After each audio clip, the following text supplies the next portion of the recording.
Entonces, hoy vamos a comenzar con la edición impresa. Vamos a leer el capítulo 6 del libro Más que un carpintero de Josh McDowell. Se los recomiendo, es un libro muy económico y vale la pena tenerlo y leerlo una y otra vez. Vamos a comenzar. Capítulo 6. ¿Quién moriría por una mentira?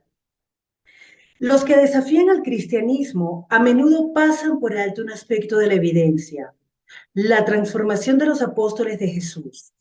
Las vidas de esos hombres, cambiadas de manera radical, nos dan un sólido testimonio para la validez de las afirmaciones de Cristo.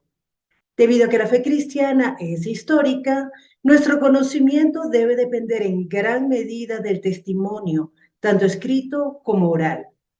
Sin tal testimonio no tenemos una ventana a ningún hecho histórico, cristiano o no.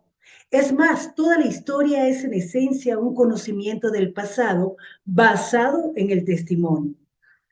Si la dependencia de tal testimonio parece darle a la historia un cimiento demasiado inestable, debemos preguntarnos, ¿qué otra cosa podemos aprender del pasado? ¿Cómo podemos saber que Napoleón vivió? Ninguno de nosotros estaba vivo en su tiempo. No lo vimos ni lo conocimos. Debemos confiar en el testimonio. Nuestro conocimiento de la historia tiene un problema inherente. ¿Podemos confiar en que el testimonio es fidedigno?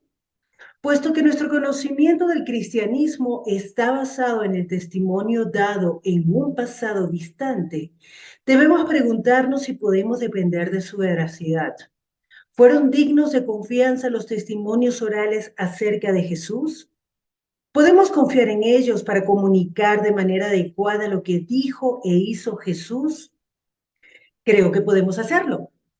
Confío en los testimonios de los apóstoles porque 11 de estos hombres murieron como mártires debido a que sostuvieron con firmeza dos verdades: la deidad de Cristo y la resurrección.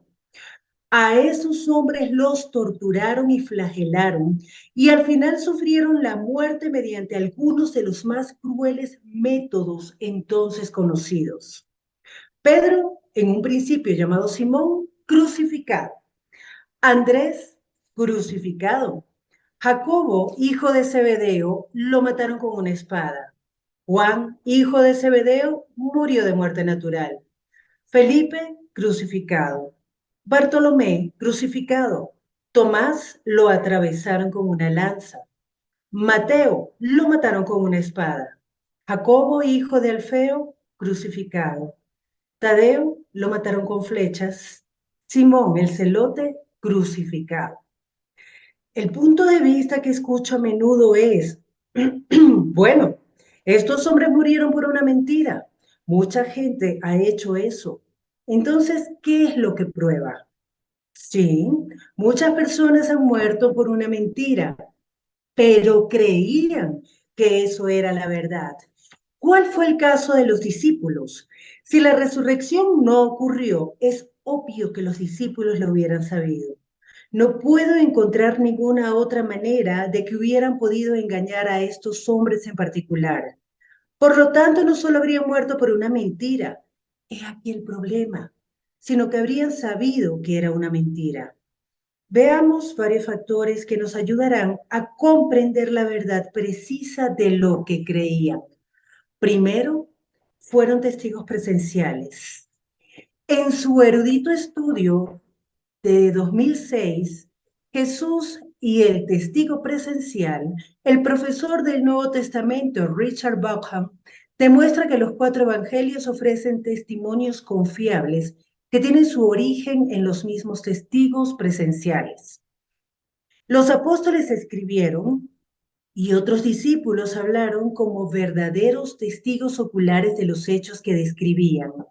Pedro dijo: cuando les dimos a conocer la venida de nuestro Señor Jesucristo en todo su poder, no estábamos siguiendo sutiles cuentos supersticiosos, sino dando testimonio de su grandeza que vimos con nuestros propios ojos. Segunda de Pedro, capítulo 1, versículo 16.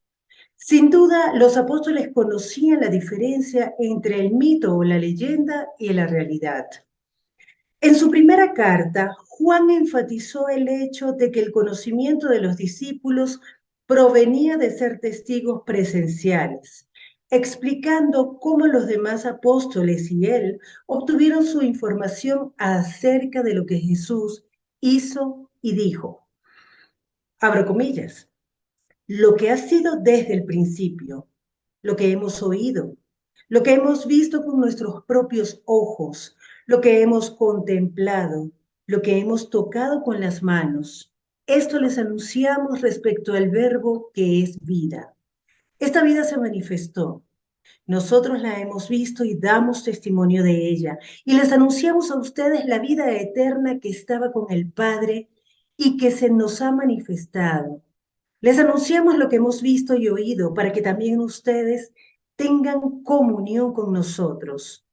Y nuestra comunión es con el Padre y con su Hijo Jesucristo. Primera de Juan, capítulo 1, versículos 1 al 3.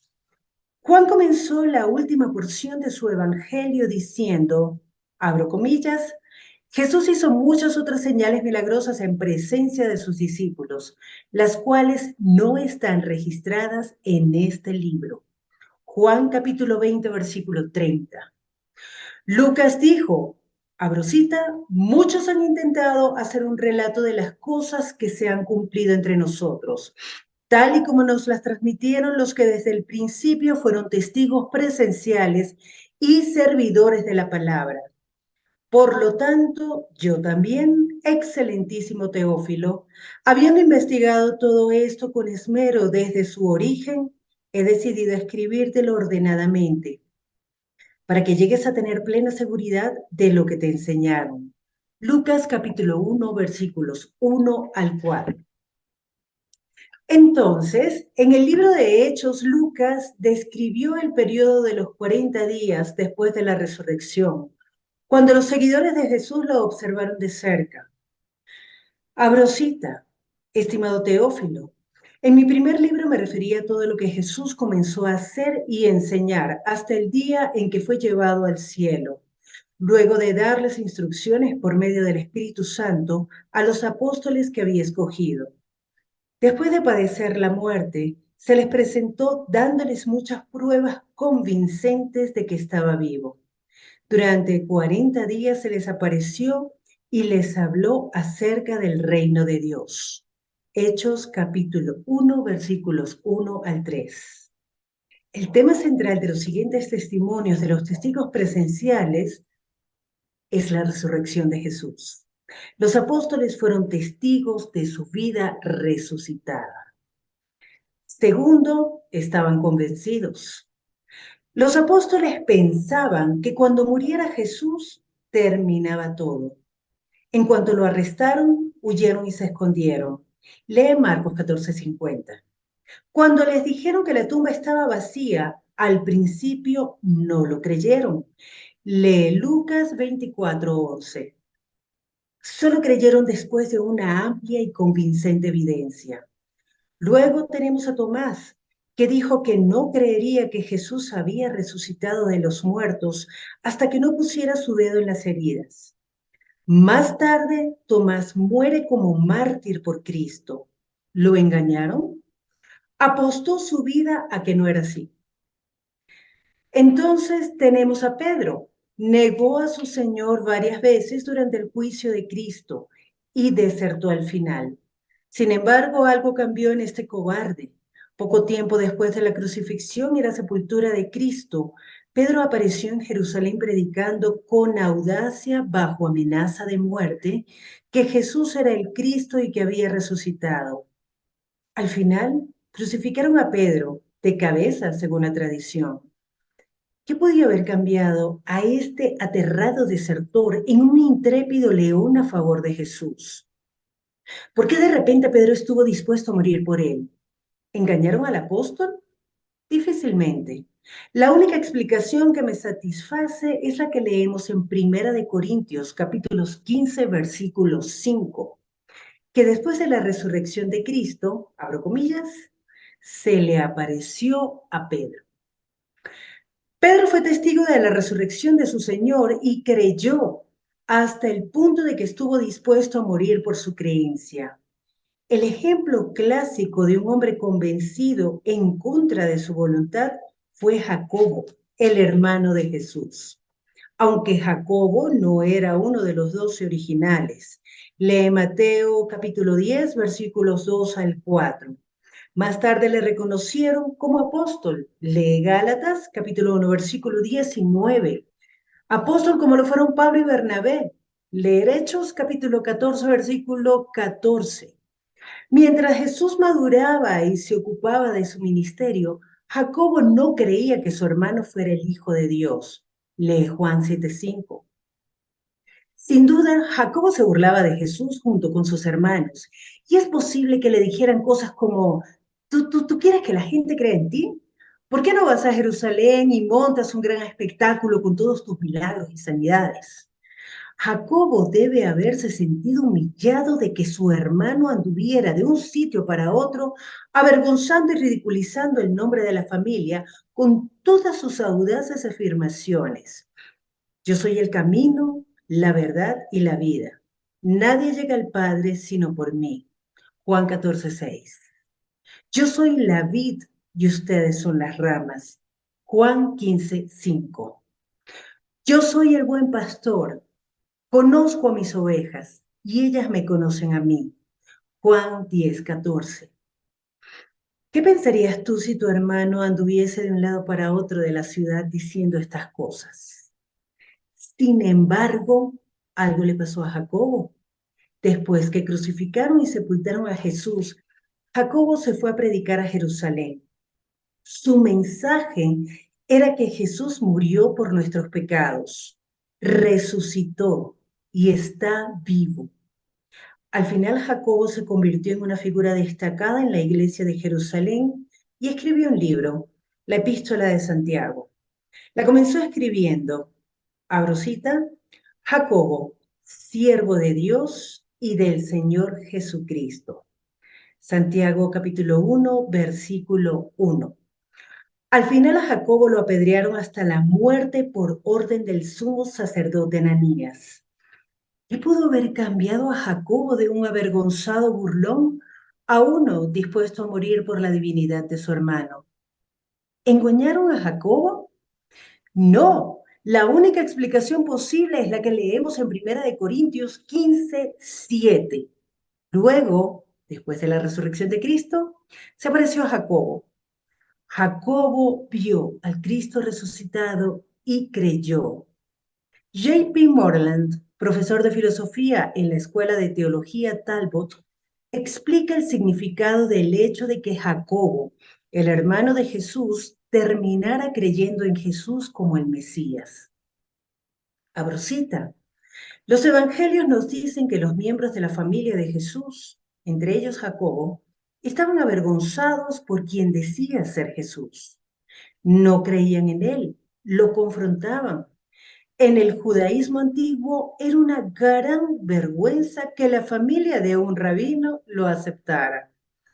Por lo tanto, los escritores de los evangelios no hubieran tenido motivo alguno para inventar ese escepticismo si no fuera verdad. Más tarde, el historiador Josefo nos dice que Jacobo, el hermano de Jesús, que fue líder de la iglesia de Jerusalén, fue apedreado de muerte por su creencia en su hermano. ¿Por qué cambió la vida de Jacobo? Pablo nos dice que se le apareció el Jesús resucitado. No hay otra explicación. Fin de la cita. Si la resurrección fuera una mentira, lo hubieran sabido los apóstoles. ¿Perpetuaron un colosal engaño? Tal posibilidad es incoherente con lo que sabemos acerca de la calidad moral de sus vidas. Condenaron de manera personal la mentira y enfatizaron la sinceridad. Alentaron a las personas a conocer la verdad. El historiador Edward Gibbon, en su famosa obra La historia del declive y caída del Imperio Romano, da la más pura, pero dice, la más pura pero austera moralidad de los primeros cristianos como una de las 5 razones para el rápido éxito del cristianismo. Michael Green, un investigador principal invitado de Wycliffe Hall, Universidad de Oxford, observa que la resurrección fue la convicción que cambió los quebrantados corazones de los seguidores de un rabí crucificado a los valerosos testigos y mártires de la iglesia primitiva.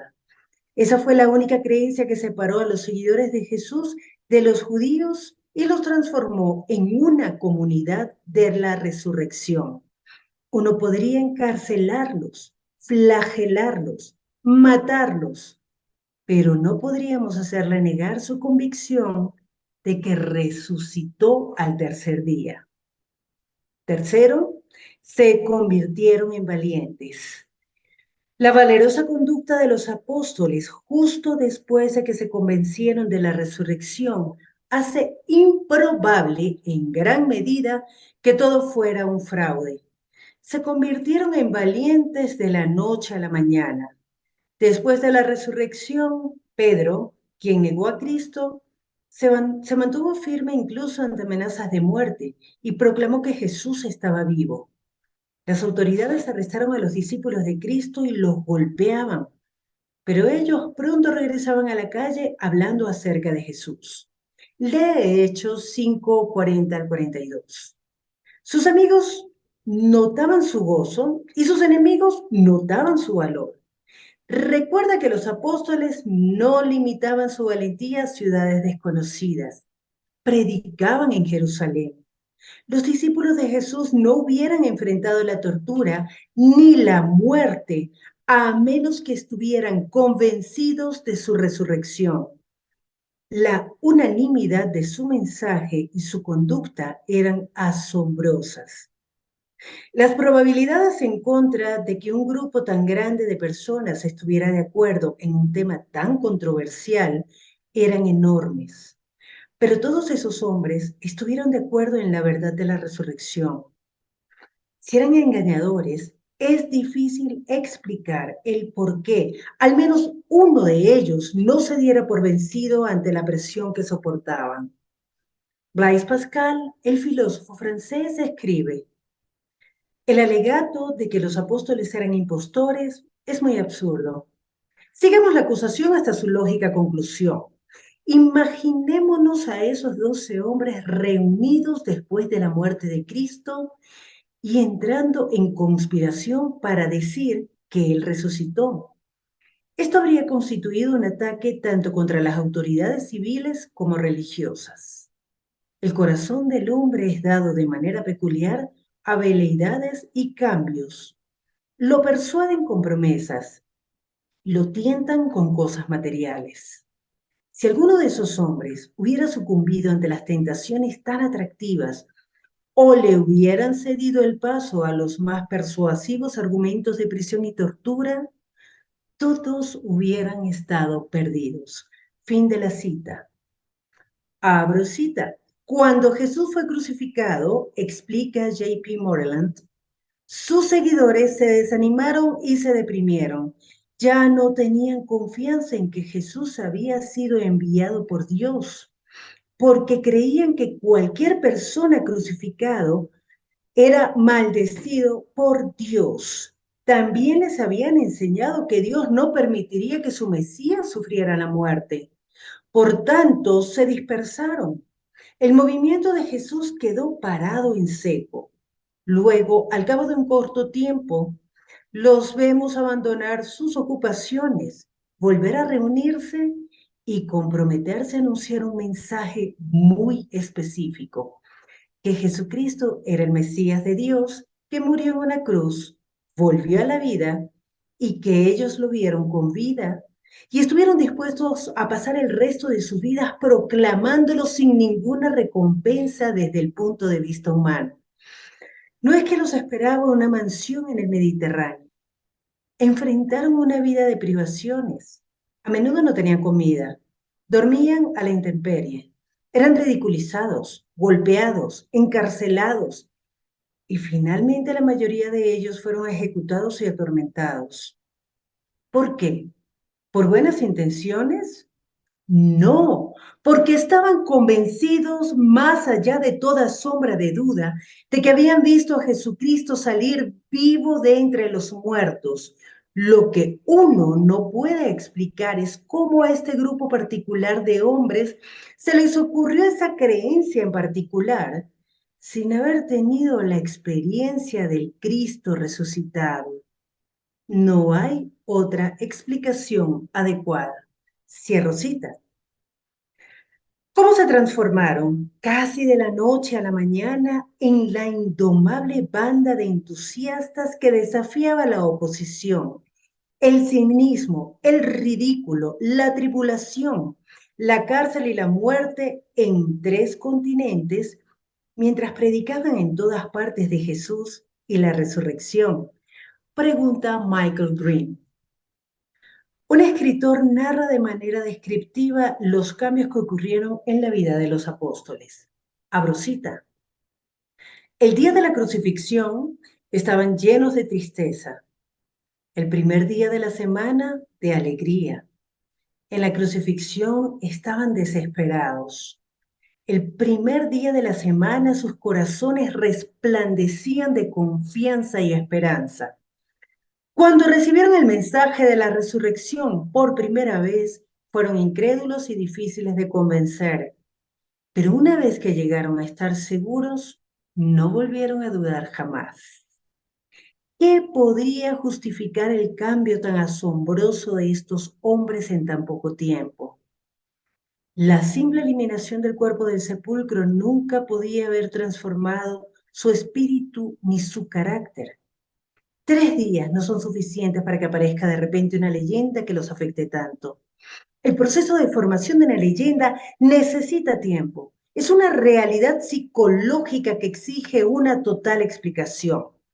Piensa en el carácter de los testigos, hombres y mujeres que le dieron al mundo la enseñanza de la más alta ética conocida jamás y que incluso la vivieron, según lo testifican sus enemigos.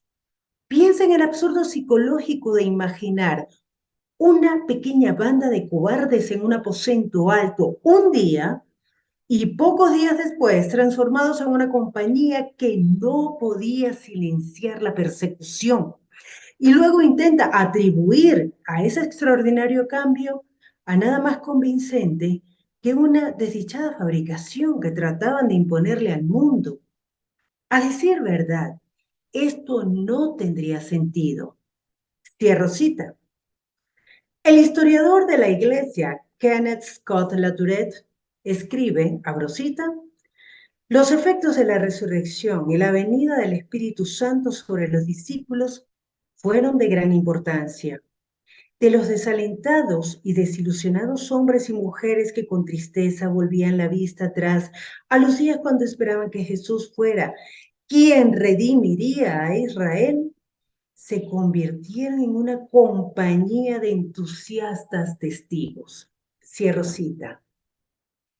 M.T. Wright, ex profesor de estudios del Nuevo Testamento en la Universidad de Oxford, Inglaterra, explica, abro cita, el historiador tiene que decir, ¿cómo explicamos el hecho de que este movimiento de Jesús como el Mesías se propagara como fuego, aun cuando se había crucificado a Jesús? La respuesta tiene que ser, es posible porque Él resucitó de los muertos. Cierro cita.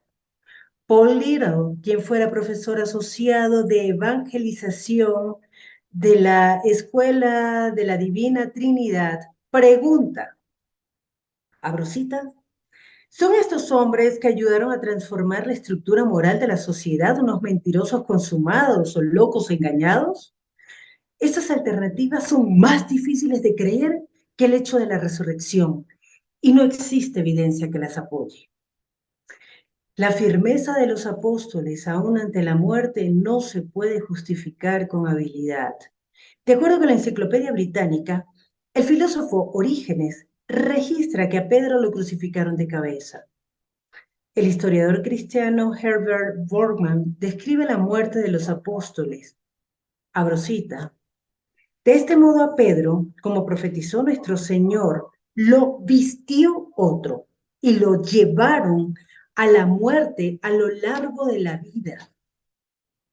De la vida Aurelia, de la vía Aurelia a un lugar muy cerca de los jardines de Nerón, en la colina del Vaticano, donde tantos de sus hermanos ya habían sufrido una muerte cruel. Por petición propia, lo crucificaron de cabeza, dado que era indigno de sufrir como su maestro. Cierro cita.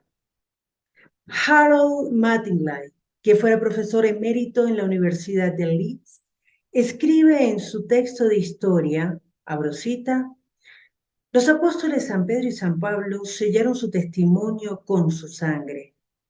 Tertuliano escribió que ningún hombre estaría dispuesto a morir a menos que supiera que tenía la verdad. Simon Greenleaf, profesor de leyes en Harvard y un hombre que diera conferencias por años sobre cómo analizar a un testigo y determinar si miente o no, concluye, abro citas, los anales de la guerra militar apenas permiten un ejemplo de similar constancia heroica, paciencia e inquebrantable valor. Ellos tenían todos los motivos posibles para examinar con cuidado los fundamentos de su fe y las evidencias de los grandes hechos y las verdades que sostenían. El profesor de historia, Lynn Gardner, pregunta con razón, ¿por qué morirían por lo que sabían que era una mentira? A una persona la podrían engañar y morir por una falsedad. Sin embargo, los apóstoles estaban en una posición de conocer los hechos acerca de la resurrección de Jesús y aún así murieron por esto.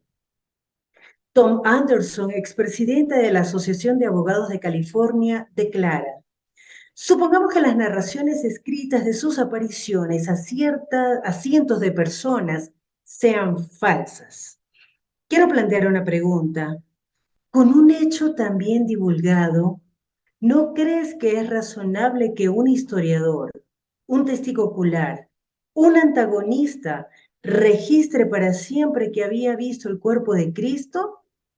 El silencio de la historia es ensordecedor cuando se trata del testimonio en contra de la resurrección.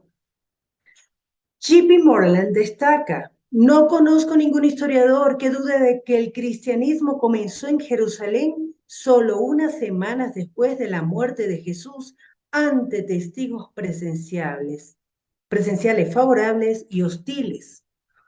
Además de esto, como William Lane Craig, profesor e investigador de filosofía en la Escuela de Teología, Talbot concluye, la ubicación de la tumba de Jesús era conocida por todos, tanto cristianos como por judíos. Por lo tanto, si no hubiera estado vacía, habría sido imposible que un movimiento fundado en la creencia de la resurrección pudiera haber surgido en la misma ciudad donde este hombre había sido ejecutado y sepultado públicamente. Los apóstoles pasaron a través de la prueba de la muerte a fin de confirmar la veracidad de lo que proclamaban. Creo que puedo confiar más en su testimonio que en el de la mayoría de las personas que conozco hoy en día. Me aflige encontrar a tantos sin la suficiente convicción en sus vidas, incluso para cruzar la calle por lo que creen, mucho menos para morir por esto. Capítulo 7. ¿Para qué sirve un Mesías muerto? Muchas personas han muerto por causas en las que creyeron. En los años 60, muchos budistas se prendieron fuego hasta morir a fin de atraer la atención del mundo a las injusticias en el sudeste asiático. A principios de las décadas de los 70, un estudiante de San Diego se prendió fuego hasta morir en protesta de la guerra de Vietnam. En septiembre de 2001, varios extremistas musulmanes secuestraron aviones y los estrellaron contra las torres del Centro del Comercio Mundial y el Pentágono, con el propósito de causarle daño a una nación que consideraban enemiga de su religión. Los apóstoles pensaban que tenían una buena causa por la cual morir, pero se quedaron pasmados y desilusionados cuando esa buena causa murió en la cruz. Creían que él era el Mesías, no consideraban que pudiera morir. Estaban convencidos de que él era el único que establecería el reino de Dios y gobernaría al pueblo de Israel. Y su muerte destrozó sus esperanzas. A fin de comprender la relación de los apóstoles con Cristo y por qué la cruz les resultó tan incomprensible, uno debe captar la actitud nacional en cuanto al Mesías en el tiempo de Cristo. Su vida y sus enseñanzas estaban en tremendo conflicto con la comprensión mesiánica de los judíos de esa época. Desde la niñez, a un judío se le enseñaba que cuando viniera el Mesías sería un líder político victorioso y reinante. Libertaría a los judíos de la esclavitud de los romanos y le restauraría a Israel el lugar que le correspondía como una nación independiente que brillaría como un faro para todo el mundo. Un Mesías sufriente era extraño por completo a la concepción del oficio del Mesías. E. F. Scott, profesor del Seminario Teológico Unión, da su narración de la expectante atmósfera en el tiempo de Cristo. Abro cita. El periodo era de intenso entusiasmo. Los líderes religiosos encontraban casi imposible refrenar el ardor del pueblo, que esperaba en todas partes la aparición del prometido libertador. Sin duda, ese estado anímico de expectación se había elevado por los hechos de la historia reciente. Por más de una generación pasada, los romanos habían usurpado la libertad judía y sus medidas de represión avivaban siempre el espíritu de intenso patriotismo. El sueño de una milagrosa liberación y de un rey mesiánico que la llevara a cabo, asumió un nuevo significado en ese momento crítico. Pero en sí mismo no era nada nuevo. Detrás de la efervescencia de la que tenemos evidencia en los evangelios, podemos discernir un largo periodo de creciente expectación. Para el pueblo en general, el Mesías seguía siendo lo que fue para Isaías y sus contemporáneos, el hijo de David que traería la victoria y la prosperidad a la nación judía. En vista de las referencias del Evangelio, a duras penas se puede dudar que el concepto popular de Mesías fuera ante todo nacional y político. Cierro cita. El erudito Joseph Klausner escribe, abro citas, el Mesías no solo llegó a ser cada vez más un sobresaliente gobernador político, sino también un hombre de sobresalientes cualidades morales. Cierro cita. Jacob Gatherhouse, profesor de la Junta Internacional de Misiones Judías, refleja las creencias predominantes en el tiempo de Cristo. Los judíos aguardaban al Mesías como el que los libraría de la opresión romana. La esperanza mesiánica era, en esencia, por una liberación nacional. La enciclopedia judía declara que los judíos, abro cita, anhelaban el libertador prometido de la casa de David, quien los liberaría del yugo del odiado usurpador extranjero, pondría fin al impío gobierno romano y establecería su propio reino de paz y justicia en su lugar. Cierro cita. En ese tiempo los judíos se refugiaban en el Mesías prometido. Los apóstoles sostenían las mismas creencias que las personas a su alrededor. Como declara Miller Burroughs de la Escuela de Divinidades de la Universidad de Yale, abro comillas, Jesús era tan diferente a lo que esperaban todos los judíos que fuera el hijo de David, que sus propios discípulos se encontraron casi imposible conectar la idea del Mesías con él. Cerrositas, de ningún modo los discípulos aceptaban las severas predicciones de la crucifixión de Jesús. Lee Lucas 9:22. A.B. Bruce, profesor escocés del Nuevo Testamento, observa que allí, abro comillas, parece haber estado la esperanza de que él hubiera tomado un punto de vista demasiado sombrío de la situación y que sus aprehensiones resultarían infundadas. Un Cristo crucificado era un escándalo y una contradicción para los apóstoles, tanto como lo sigue siendo para la mayoría del pueblo judío después de que el Señor ascendió a la gloria. Cierro cita. Alfred Eldersheim, quien fuera conferenciante de Greenfield sobre la Septuaginta en la Universidad de Oxford, tuvo razón al concluir que la cosa más diferente a Cristo fueron sus tiempos. La realidad de la persona era del todo distinta a las elevadas expectativas de la época. En el Nuevo Testamento podemos ver con facilidad la actitud de los apóstoles hacia Cristo.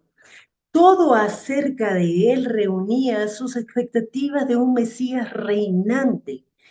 Después que Jesús les dijo que tenía que ir a Jerusalén y sufrir, Jacobo y Juan pasaron por alto la sombría predicción y le pidieron que les prometiera que en su reino pudieran sentarse a su mano derecha y a su izquierda.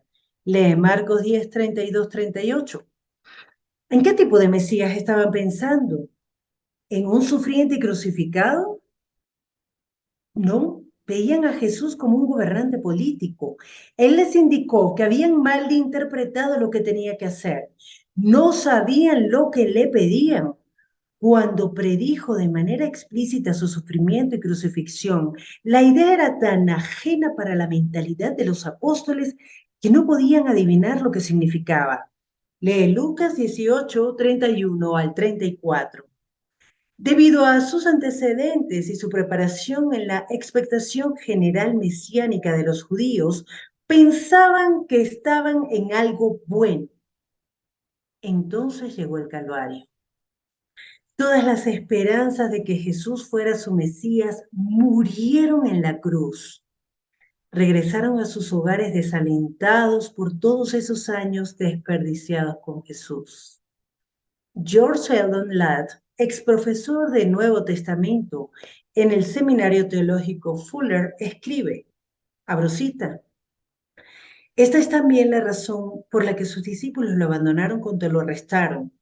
Sus mentes estaban tan imbuidas por completo con la idea de un Mesías conquistador, cuya función fuera la de someter a sus enemigos, que cuando lo vieron quebrantado y sangrante por los azotes, un indefenso prisionero en mano de Pilato, y cuando vieron que se lo llevaban y lo clavaban en una cruz para morir como un delincuente común, se destrozaron todas sus esperanzas mesiánicas por Jesús. Es un acertado hecho psicológico el que solo escuchamos lo que estamos dispuestos a escuchar. Las predicciones de Jesús acerca de su sufrimiento y su muerte cayeron en oídos sordos. Los discípulos, a pesar de sus advertencias, no estaban preparados para esto. Cierro cita. Sin embargo, unas semanas después de la crucifixión, pese a sus antiguas dudas, los discípulos fueron a Jerusalén proclamando a Jesús como Salvador y Señor, el Mesías de los judíos. La única explicación razonable que puedo ver para este cambio es lo que leo en Primera de Corintios, capítulo 15, versículo 5. Primero se le apareció a Pedro y después a los 12 apóstoles. ¿Qué otra cosa podía haber causado que los desanimados discípulos salieran, sufrieran y murieran por un Mesías crucificado? Jesús se les presentó en persona, dándoles así claras pruebas de que estaba vivo. Durante 40 días se dejó ver de ellos y estuvo hablando del reino de Dios. Hecho 1:3. Estos hombres aprendieron la verdad acerca de la identidad de Jesús como el Mesías. Los judíos no habían entendido. Su patriotismo nacional los condujo a ir en busca de un Mesías para su nación. Lo que vino en su lugar fue un Mesías para el mundo. Un Mesías que no salvaría solo a una nación de la opresión política, sino a toda la humanidad de las consecuencias eternas del pecado. La visión de los apóstoles era demasiado pequeña. De repente vieron la verdad mayor. ¿Sí? Muchas personas han muerto por una buena causa, pero la buena causa de los apóstoles murió en la cruz. Al menos eso fue lo que pensaron al principio. Solo su contacto con Cristo después de la resurrección convenció a estos hombres que Él era en realidad el Mesías. Para esto no solo testificaron con sus labios y vidas, sino también con sus muertes. Capítulo 8. ¿Te enteraste de lo que le ocurrió a Saulo? Jack, un amigo mío, cristiano, que ha hablado en muchas universidades, llegó una mañana a un campus para descubrir que lo que los estudiantes habían hecho arreglos para que tuvieran una discusión pública esa noche en la universidad con ateos. Su oponente era un elocuente profesor de filosofía que estaba muy opuesto al cristianismo. Jack fue el primero en hablar. Se refirió a varias pruebas de la resurrección de Jesús, así como a la conversión del apóstol Pablo, y después dio su testimonio personal acerca de cómo Cristo cambió su vida cuando era un estudiante universitario. Cuando el profesor de filosofía se paró a hablar, estaba bastante nervioso. No podía refutar la evidencia para la resurrección ni el testimonio personal de Jack. Así que atacó la radical conversión de Pablo al cristianismo. Usó el argumento de que las personas a menudo pueden llegar a estar tan involucradas de manera filosófica en lo que combaten que terminan aceptándolo. Mi amigo sonrió con amabilidad y respondió, es mejor que tenga cuidado, señor, o es probable que se haga cristiano. La historia del apóstol Pablo es uno de los testimonios de mayor influencia para el cristianismo.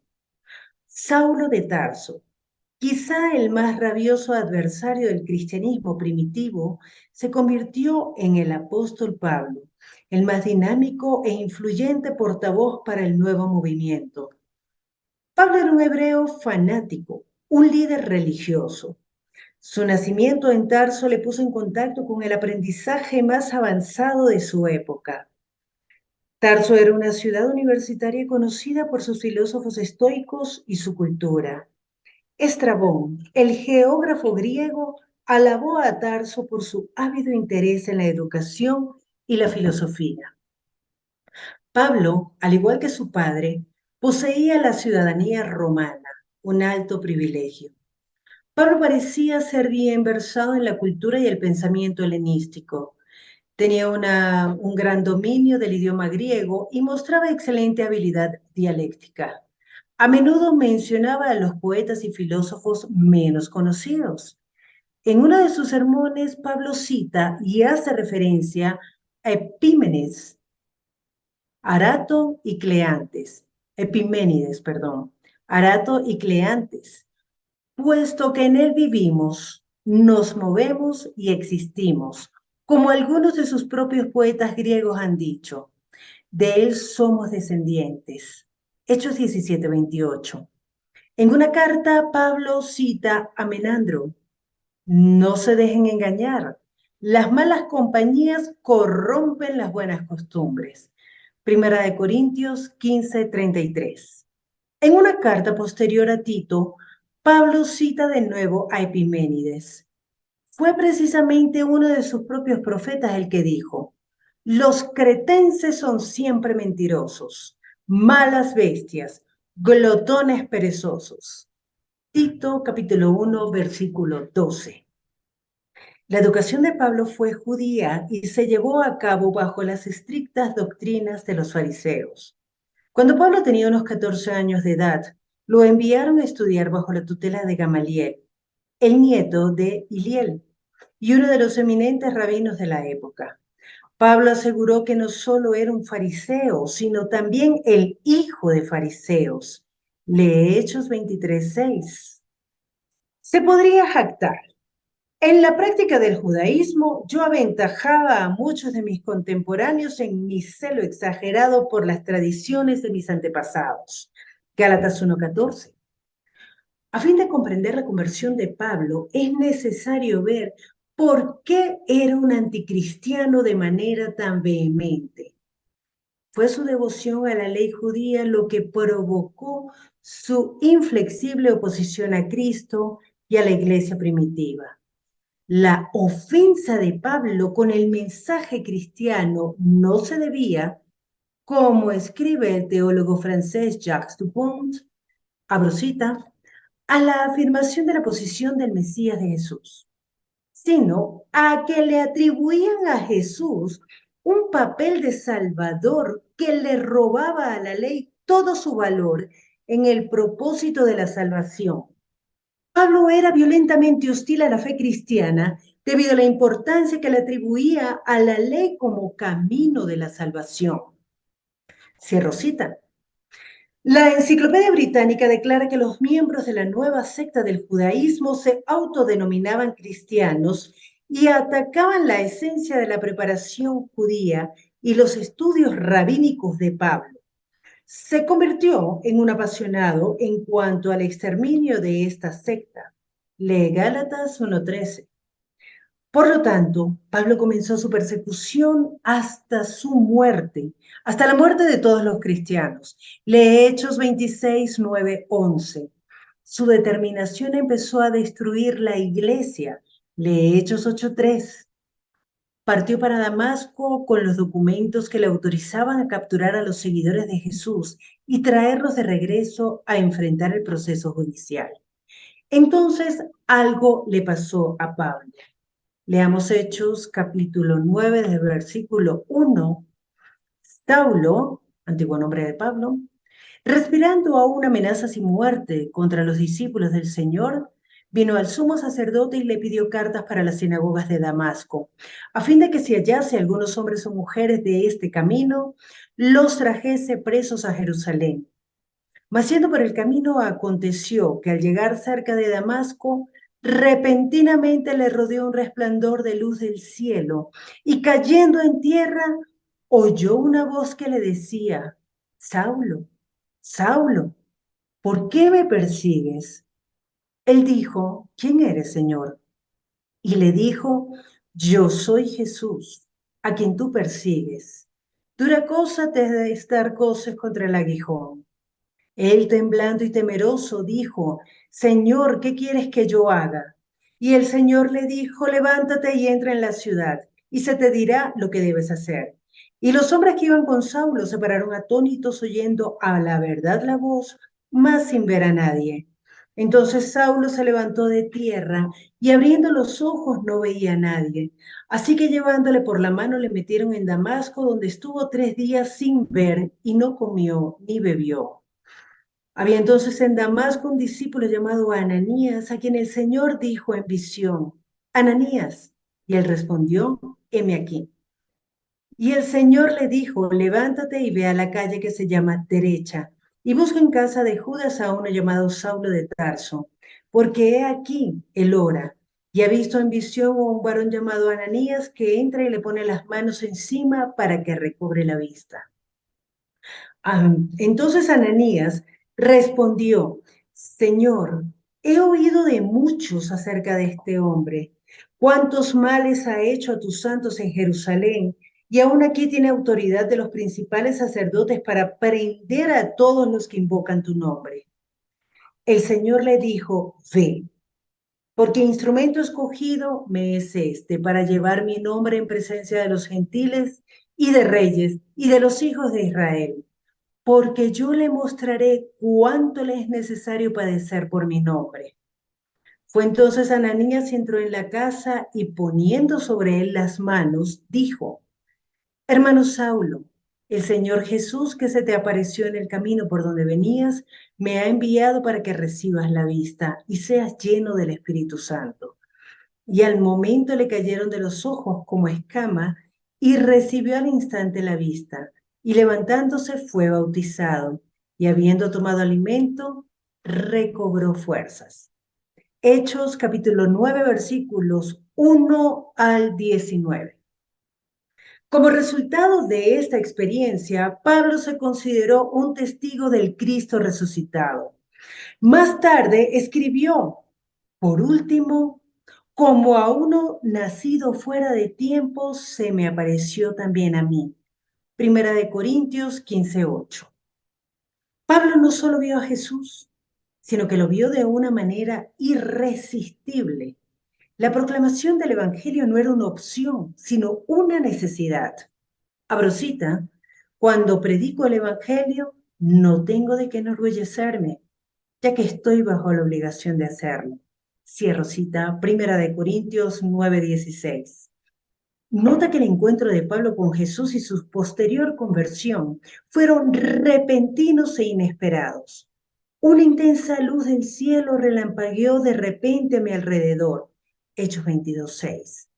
No tenía idea quién sería esta persona celestial cuando la voz le anunció que él era Jesús de Nazaret. Pablo se quedó atónito y empezó a temblar. Quizá no sepamos todos los detalles ni los aspectos psicológicos de lo que le pasó a Pablo en el camino a Damasco, pero sabemos esto. La experiencia le dio un cambio total a cada esfera de su vida. En primer lugar, el carácter de Pablo se transformó de manera radical. La Enciclopedia Británica lo describe antes de su conversión como un intolerante, amargado, perseguidor, fanático religioso, orgulloso y temperamental. Después de su conversión lo muestran como paciente, amable, sufrido y abnegado. Kenneth Scott Latourette dice, sin embargo, lo que integró la vida de Pablo y elevó este casi neurótico temperamento de la oscuridad a una influencia duradera fue una profunda y revolucionaria experiencia religiosa. En segundo lugar, se transformó la relación de Pablo con los seguidores de Jesús. Dejaron de temerle. Pablo pasó varios días con los discípulos que estaban en Damasco, Hechos 9:19. Y cuando se fue a reunir con los otros apóstoles, estos lo aceptaron, Hechos 9:27-28. En tercer lugar, se transformó el mensaje de Pablo. Aunque todavía amaba su herencia judía, había pasado de ser un acérrimo opositor a un resuelto protagonista de la fe cristiana. Abro comillas, y enseguida se dedicó a predicar en las sinagogas, afirmando que Jesús es el Hijo de Dios. Cierro comillas, Hechos 9:20.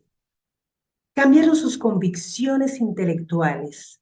Su experiencia lo obligaba a reconocer que Jesús era el Mesías, en franco conflicto con las ideas mesiánicas de los fariseos. Su nueva perspectiva de Cristo significaba una total revolución en su pensamiento. Jacques Dupont, de manera aguda, observa que después que Pablo había negado con pasión que un crucificado podía ser el Mesías, llegó a reconocer que Jesús era en realidad el Mesías y como consecuencia reconsideró todas sus ideas mesiánicas.